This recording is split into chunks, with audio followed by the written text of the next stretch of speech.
또 내가 들으니 성전에서 큰 음성이 나서 일곱 천사에게 말하되 너희는 가서 하나님의 진노의 일곱 대접을 땅에 쏟으라 하더라. 첫째 천사가 가서 그 대접을 땅에 쏟음에 짐승의 표를 받은 사람들과 그 우상에게 경배하는 자들에게 악하고 독한 종기가 나더라. 둘째 천사가 그 대접을 바다에 쏟음에 바다가 곧 죽은 자의 피같이 되니 바다 가운데 모든 생물이 죽더라. 셋째 천사가 그 대접을 강과 물 근원에 쏟음에 피가 되더라. 내가 들으니 물을 차지한 천사가 이르되 전에도 계셨고 지금도 계신 거룩하신 이여 이렇게 심판하시니 의로우시도다. 그들이 성도들과 선지자들의 피를 흘렸으므로 그들에게 피를 마시게 하신 것이 합당하니이다 하더라. 요한계시록 16장 1절로 6절 말씀. 사랑하는 성도 여러분, 성경의 마지막 책인 요한계시록은 인류 역사의 종착지를 보여주는 거대한 계시의 파노라마입니다.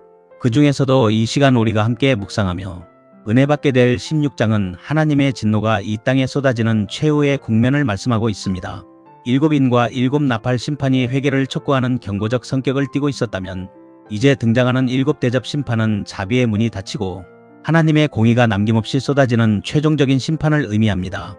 종말론적 시각에서 볼 때 16장은 단순히 파괴와 공포의 기록이 아닙니다. 이것은 창조 질서를 거역하고 성도들을 핍박했던 악의 세력에 대한 하나님의 준엄한 응답이며 동시에 하나님께서는 과연 공의로우신가라는 성도들의 눈물 섞인 질문에 대한 확정적인 답변입니다. 이 시간 본문 말씀을 통해서 우리는 마지막 때를 살아가는 그리스도인이 가져야 할 영적 통찰과 복음의 본질을 깊이 있게 고찰하여 말씀이 증거될 때 종말의 때에 이러한 환난을 당하지 않기 위해서 우리는 지금 어떠한 삶을 살아야 하는지 깨닫고 신실한 믿음 안에서 복된 삶을 살아가기 위한 결단의 시간이 되시기를 주님의 이름으로 축원합니다. 첫 번째로 본문 1절에서 심판의 근원은 성전에서 나오는 권위를 말씀하고 있습니다. 또 내가 들으니 성전에서 큰 음성이 나서 일곱 천사에게 말하되 너희는 가서 하나님의 진노의 일곱 대접을 땅에 쏟으라 하더라. 심판은 성전에서 시작됩니다. 이것은 매우 중요한 신학적으로 겉으로 드러나는 것 외에 내적으로도 깊은 의미를 갖고 있습니다. 일곱 대접의 재앙은 우연한 자연재해나 통제불능의 사고가 아닙니다. 이 재앙은 하늘의 지성소, 즉 하나님의 보좌로부터 선포된 거룩한 명령입니다. 성경적 관점에서 성전은 자비와 은혜가 베풀어지는 처소입니다. 그러나 죄가 관영하여 더 이상 회복의 여지가 없을 때 그 거룩한 성전은 심판의 진원지가 됩니다. 종말의 시간에서 우리는 기억해야 합니다. 하나님의 오래 참으심 롱서퍼링에는 끝이 있다는 사실입니다. 1절의 큰 음성은 인류를 향한 마지막 기회의 시간이 종료되었음을 알리는 우주적 선언입니다. 베드로후서 3장 9절은 이렇게 말씀합니다. 주의 약속은 어떤 이들이 더디다고 생각하는 것 같이 더딘 것이 아니라 오직 주께서는 너희를 대하여 오래 참으사 아무도 멸망하지 아니하고 다 회개하기에 이르기를 원하시느니라. 이렇게 하나님께서 즉시 심판하지 않으신 이유는 능력이 없으셔서가 아닙니다. 회개의 기회를 주시는 하나님의 사랑 때문입니다. 그러나 회개를 끝까지 거절한 죄악은 결국 하나님의 공의를 만나게 됩니다. 그러므로 요한계시록의 심판은 충동적 분노가 아니라 오래 참으신 사랑의 마지막 선언입니다. 두 번째로 본문 2절에서 첫째 대접은 우상 숭배의 대가와 영적 부패의 가시화를 말씀하고 있습니다. 첫째 천사가 가서 그 대접을 땅에 쏟음에 짐승의 표를 받은 사람들과 그 우상에게 경배하는 자들에게 악하고 독한 종기가 나더라. 첫 번째 심판은 짐승의 표를 받은 자들에게 집중됩니다. 이것은 출애굽 당시 애굽에 내렸던 여섯 번째 재앙인 독종을 연상시킵니다. 신학적으로 악하고 독한 종기는 단순히 신체적 질병만을 의미하지 않습니다. 그것은 하나님을 거부하고 세상 권력인 짐승과 타협하며 그 체제에 편입된 자들의 내면적 부패가 밖으로 드러난 현상입니다. 종말의 때에 세상은 안전하다, 평안하다라고 외치며 짐승의 통제 시스템 안에서 안정을 구하겠지만 하나님을 배제한 평화는 결국 골마 터지는 종기와 같습니다. 짐승의 표는 하나님 없는 체제에 대한 충성의 표입니다. 그렇기 때문에 단순한 기술적 표시의 문제가 아니라 예배의 문제이며 누구를 경배하느냐의 문제입니다. 그것은 하나님보다 세상 권세를 더 신뢰하고 하나님보다 짐승의 체제에 충성을 바치는 영적 정체성을 의미합니다.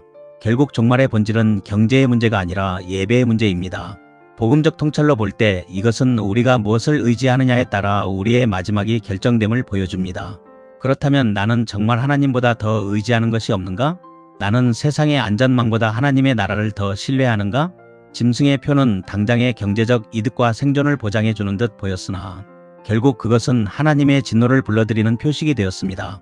세 번째로 본문 3절과 4절에서 둘째와 셋째 대접은 생명의 근원이 죽음의 잔으로 변함을 말씀하고 있습니다. 둘째 천사가 그 대접을 바다에 쏟음에 바다가 곧 죽은 자의 피같이 되니 바다 가운데 모든 생물이 죽더라. 셋째 천사가 그 대접을 강과 물 근원에 쏟음에 피가 되더라. 이어지는 심판은 생명의 필수 요소인 물에 임합니다. 바다가 죽은 자의 피처럼 변하고 식수의 근원인 강과 샘이 피로 변합니다. 둘째 대접을 바다에 쏟아버립니다. 바다는 인류의 자원과 교역의 상징입니다. 이것이 죽음의 피로 변했다는 것은 인류가 의지하던 경제 시스템과 생태계의 완전한 붕괴를 의미합니다. 셋째 대접을 강과 물 근원에 쏟아버립니다. 물 근원이 피가 되었다는 것은 인간 생존의 근본이 차단되었음을 뜻합니다. 그것은 심판의 혹독함을 보여줌과 동시에 뒤이어 나올 6절의 내용처럼 피를 흘린 자들에게 피를 마시게 하시는 하나님의 인과응보적인 공의를 상징합니다. 인류가 하나님의 창조 질서를 파괴하고 죄악을 일삼았을 때 자연 만물은 더 이상 인간에게 생명을 공급하는 매개체가 아니라 심판의 도구가 됩니다. 하나님께서는 애굽에서 자기 백성을 구원하셨습니다. 종말에도 하나님께서는 자기 백성을 구원하십니다. 심판은 단지 파괴가 아니라 구속을 위한 과정입니다. 다시 말해서 출애굽의 재앙이 하나님의 백성을 애굽에서 건져내기 위한 심판이었다면 요한계시록의 대접 심판 역시 마지막 바벨론 체제로부터 성도들을 구별하여 구원하시기 위한 종말론적 출애굽이라고 볼 수 있습니다. 네 번째로 본문 5절과 6절에서 천사의 찬양은 하나님의 심판은 의로우시다는 사실을 말씀하고 있습니다. 본문의 핵심은 심판의 처참함 그 자체보다 그 심판을 바라보는 천사의 고백에 있습니다.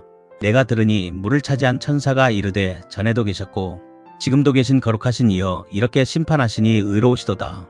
그들이 성도들과 선지자들의 피를 흘렸으므로 그들에게 피를 마시게 하신 것이 합당하니이다 하더라. 많은 현대인들이 사랑의 하나님께서 어떻게 이런 잔인한 심판을 하실 수 있을까라고 묻습니다. 그러나 천사의 찬양은 이 심판이 의로운 통치의 결과라는 사실을 선포합니다. 하나님께서는 영원성을 갖고 계십니다. 전에도 계셨고 지금도 계신 하나님께서는 역사의 주관자이십니다. 하나님께서는 모든 시대의 악행을 기억하시며 반드시 결산하시는 분이십니다. 하나님께서는 보응의 원리 렉스탈리오니스에 철저하신 분이십니다. 그들이 성도들의 피를 흘렸으므로 피를 마시게 하신 것이 합당하니이다. 이것은 잔혹한 보복이 아니라 깨어진 정의를 바로잡는 우주적 정화 작업입니다. 세상은 성도들을 핍박하고 복음을 전하는 자들의 피를 가볍게 여겼으나 하나님께서는 그 핏값을 반드시 찾으십니다. 종말론적 시각에서 이 구절은 고난받는 성도들에게 거대한 위로를 줍니다.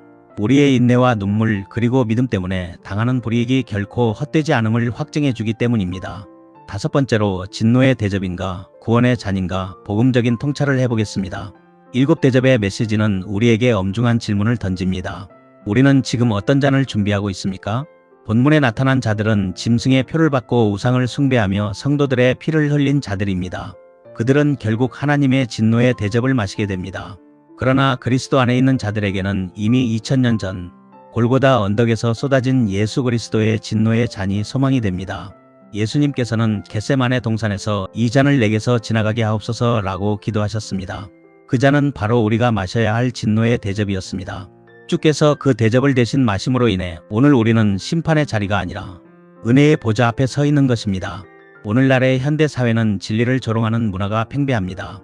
하나님을 섬기는 신본주의와는 거리가 먼 인간 중심주의, 물질 만능주의의 시대입니다. 하나님 없이도 발전할 수 있다는 기술 문명에 대한 절대적인 신뢰와 의지가 강합니다. 그래서 오늘날 사람들은 과학과 기술이 인류를 구원할 것처럼 말합니다.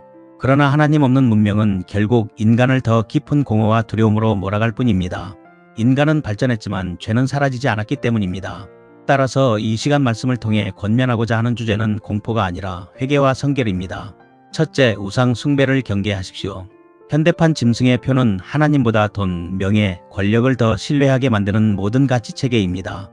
나는 어린 양의 표를 가진 사람인가, 세상의 표를 가진 사람인가? 둘째, 성도의 인내를 지키십시오.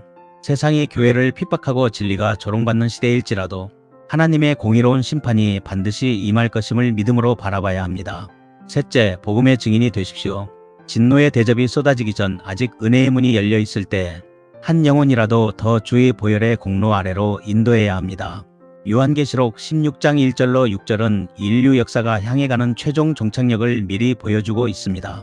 그것은 죄에 대한 완전한 청산이며 하나님의 통치가 온전히 회복되는 과정입니다. 하나님께서는 거룩하신 분입니다. 하나님께서는 악을 보고 영원히 침묵하지 않으십니다.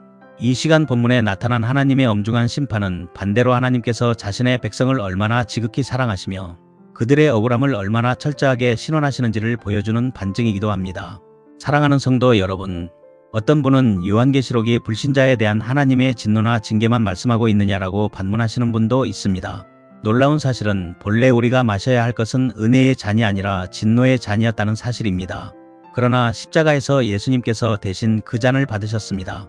그래서 믿는 자에게 종말은 공포가 아니라 구원의 완성입니다. 그렇기 때문에 마지막 때의 징조들이 가득한 이 시대를 살아가며 우리는 두려움에 사로잡혀 실족할 것이 아니라 하나님의 공의와 신실하심을 신뢰하고 지금보다 더 성숙된 믿음으로 성장할 수 있도록 주님의 십자가 보혈의 은혜를 단단히 붙잡아야 될 줄 믿습니다. 거듭 말하지만 요한계시록의 마지막은 재앙이 아닙니다. 어린 양의 승리입니다. 심판은 끝이 아니라 하나님 나라의 새 창조를 위한 정결케 하심입니다. 사랑하는 성도 여러분, 요한계시록은 단지 미래를 해독하기 위한 암호책이 아닙니다. 그것은 끝까지 믿음을 지키라는 하늘의 편지인 줄 믿으시기 바랍니다. 세상은 점점 하나님 없이도 살 수 있다고 말하지만 역사의 마지막은 어린 양 되신 예수 그리스도의 승리로 끝이 납니다. 그러므로 우리는 두려움으로 시대를 바라보는 사람들이 아니라 깨어 기도하며 거룩함으로 준비하는 사람들입니다. 마지막 때를 살아가는 성도의 가장 중요한 삶의 모습은 공포가 아니라 충성입니다. 끝까지 믿음을 지키는 자에게 하나님께서는 생명의 면류관을 주실 것입니다. 성도는 세상의 몰락을 두려워하는 자가 아니라 다가올 하나님 나라를 기다리는 사람들입니다. 그렇기 때문에 마지막 날에 우리를 위해 진노의 잔을 대신 마신 어린 양 예수 그리스도께 붙들려 끝까지 믿음의 경주를 완주하는 거룩한 성도들이 되시기를 주님의 이름으로 축원합니다. 기도드리겠습니다. 역사를 주관하시는 하나님 아버지, 이 시간 요한계시록의 말씀을 통해 하나님의 엄중한 공의를 묵상하게 하시니 감사합니다. 우리가 세상의 유혹과 짐승의 가치관에 흔들리지 않게 하시고 오직 어린 양의 보혈로 씻음받은 거룩한 백성으로 살아가게 하옵소서. 닥쳐올 심판을 두려워하기보다 눈물을 닦아주실 주님의 의로운 통치를 소망하며 오늘 하루도 믿음으로 승리하게 하옵소서. 날마다 순간마다 우리의 마음 중심에 오셔서 우리의 생각을 주관하시는 우리 주 예수 그리스도의 이름으로 기도드리옵나이다. 아멘.